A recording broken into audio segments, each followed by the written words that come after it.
Okay. Hello, today we're going to head toward the conclusion of how to pay off your car loan in 36 months without giving up Starbucks. See, I have my Starbucks or being cheap. Because after this, we're like 46 days from GrowthCon, and I'm going to have a special offer. Well, I know. Find the people out there who are really committed. Look at this. Look across me. See? That is Best Buy across the street. You want to look one more time? That is Best Buy. A few weeks ago, that parking lot was packed. People were everywhere, like 6, 7, 8 o'clock in the morning. Completely packed. Now we're heading toward 8:30. It's empty. Black Friday is over. Christmas after sale things over. Now it's just empty. What does that tell you? That tells you people have to spend 10 months to save enough money to go out for 1 day or 2 days to get money to buy products. And you know, half those products are junk, man. And I was in a supermarket the other day and I got this bottle of it was $7.49 for like some Tide. It was all dusty and I'm like, man, they must have really pulled this off I mean, how long was this in the storage room, man? So I looked at it. I'm like, well, I guess no one's shopping. I guess if you're not at the 99-cent store or Target shopping and getting your groceries. I was at Albertsons. I'm like, they're saying, hey, Martin, we're hurting right now. As you know, 76% of people are living paycheck to paycheck, and a lot of them use that paycheck for Christmas time. So right now we're hurting, so we have to just pull out our old inventory. We don't even buy Tide anymore. We got Tide we haven't sold for 2 or 3 months. Look at the dust on top. So, and they said, yeah, it's tough, man. So I'm thinking to myself, I'm about to head to the gym. Got to try to lose some weight. When you hit 50, man, you're like, God, cannot keep it off. But spend $5,000 for a ticket to go to GrowthCon 4. Magic Johnson's a billionaire.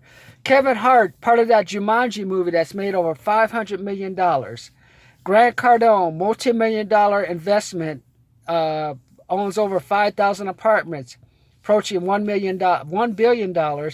In addition, has another $200 million business. There's another one, person who sold 2 companies valued at over $1 billion who's going to be there. Now, do you think listening to what they have to say could help you in your life? Could it help you, just prevent you from getting fired? Make you more productive? Make you like the client, say, hey, that person knows what he's doing. Hey, I would keep him. That's why I'm going. I'm not going just to make money. I'm going to be one of those people that learns how to get other people to help them out, or like show other people that I can be valuable. Like I told you, it was funny, like as I pass out all those fulfillment centers slash warehouses, you know, when I was younger, the only people worked in warehouses were child molesters, felons, people on the run from the law, high school dropouts, and other degenerates. Now you got so-called, all these high college people or high school people are competing for these so-called jobs. In the end, they don't do what I did when I was younger, when I worked at Petamita, Vote and Die. All they do is pick and put stuff in boxes. I was doing that 30 years ago at Petavita Mold and Die. Not only that, but I was running a giant injection molding machine. You guys don't know about that because, see, a lot of these companies in America didn't know how to sell, so I had to have an Italian, not an American, who knew how to run the machines, had a electronic milling machine, and also like imported springs. Also had a contract to build little alarms the first generation of alarms that you use to get into your cars. So that's the warehouse I warehouse. Not only did we fulfill, but we produce. Like I drive by all these warehouses and I see people with vests and with goggles, and like you just hear all the horror stories. Pick. What the hell? Pick what? How smart do you have to be to pick? And if you think about it, like, you know, they're looking for a computer to put you out of, I mean, to replace some of them. I like passing by the parking lot. I see Beamers, BMWs, man, only $14, $15 an hour, man. So I'm just imagining, like, where are these people living? Are they living at home? Are they living in their cars? I mean, hopefully, like, if you guys are trying to have, like, live the good life like that and you want to have a Beamer, don't live at home. I don't want to see any of you guys living at home with mom and dad pulling in with a Beamer thinking you're cool. Now, if you're cool, you can pull into that Beamer when you're living with 4 or 5 guys and your parents will respect you. Now, if you want to pull into with a new car with mom and dad living at home thinking you're cool, then I don't think so. You don't want to be like that, especially if you're a guy. It's even more embarrassing. You don't want to be like that to your parents. You don't want your dad just looking at you saying, my son's just a deadbeat. Don't do that, man. So I want you to think about, when I think about a car loan, is the problem with the car loan, especially with this younger generation, that's their biggest expense, because some of you have roommates, some of you live at home.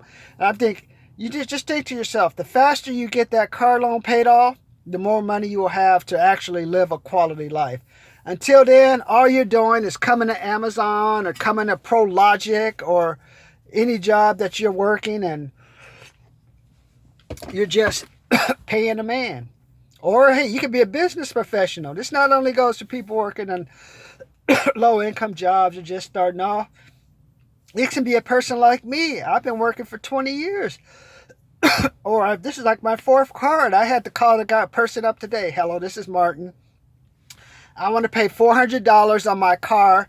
And then you got to listen to the attitude. I got the money. If I wanted to, I could pay the car loan off now. I mean, but it's just the attitude. And like, they're like, hello, you should like, hey, they can't even be neutral when you call. I mean, that's how far America has fallen since the great 2008 recession. People don't think. I mean, people calling, I'm going to give you money, and they're like giving you a fuck you attitude. I'm about to pay $400. You probably get 5 or 6% commission. I mean, that's an extra $20 on top of your salary of $15 an hour. You're cleaning up today, man. $20 an hour, $20 for one call. Do 10 of those calls, that's $200 a week. You make more than like 80% of America. But they got an attitude and got condescending. And that's what I'm saying. That's why sales, what I want to teach you is like the reason I want to keep teaching you the skills on how to deal with family members, how to deal with friends, how to make money is people in America just don't know how to make, they've given up. Since that 2008 recession, some of the kids saw their mom and dads get laid off, lose all their retirement, never get another job in the field they work with, have to sell the house. So you got a generation of kids are just, they're just basically getting by. The only way that you're going to truly get by is to have money. No one cares how cool you are, how smart you are. Like I say, it's all about the money. Even when you get married. I like looking at all these on Facebook.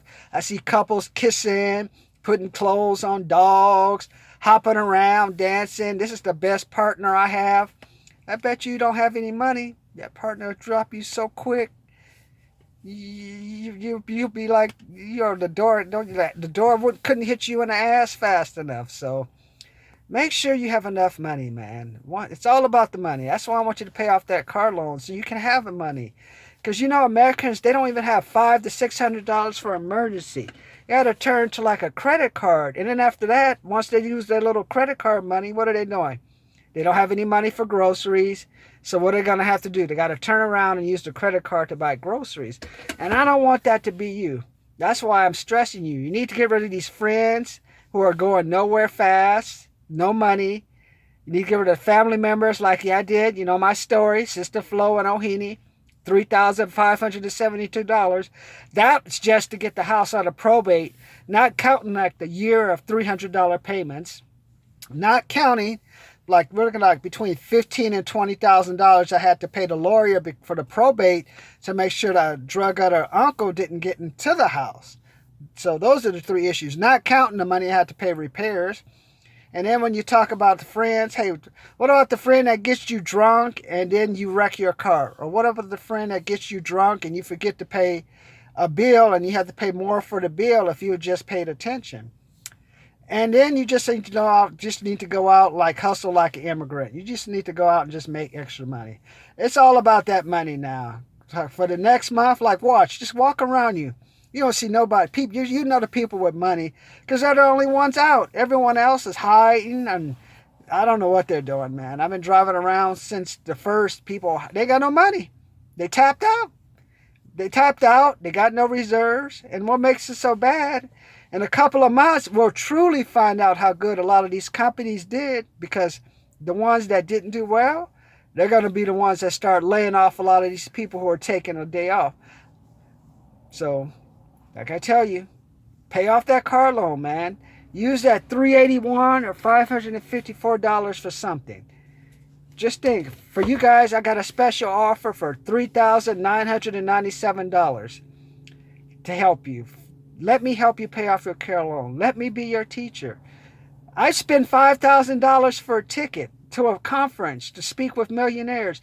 If I get one thing, if I get one half of 1%, if I could get $10 million worth of knowledge, take that, apply that to my life, and make that extra $550,000 or $1.5 million I make, that $5,000 was a steal. I should pay more. If I make over $1.5 million, I should send it to those people for helping me. Take a look at the videos. We're going to conclude in the next video. We'll conclude, and then we're going to work off to seeing how many of you guys are motivated. Give you a quick recap of my notes from GrowthCon for a special price. But go back and look at those videos. Look at what I told you. Get rid of the family. Get rid of friends. Make extra money. Because in a couple of weeks, a lot of you guys are going to be laid off. And then you're going to be looking at my videos, and instead of looking at it from a position of strength, you're going to have to look at it from a point of desperation. And I don't want that.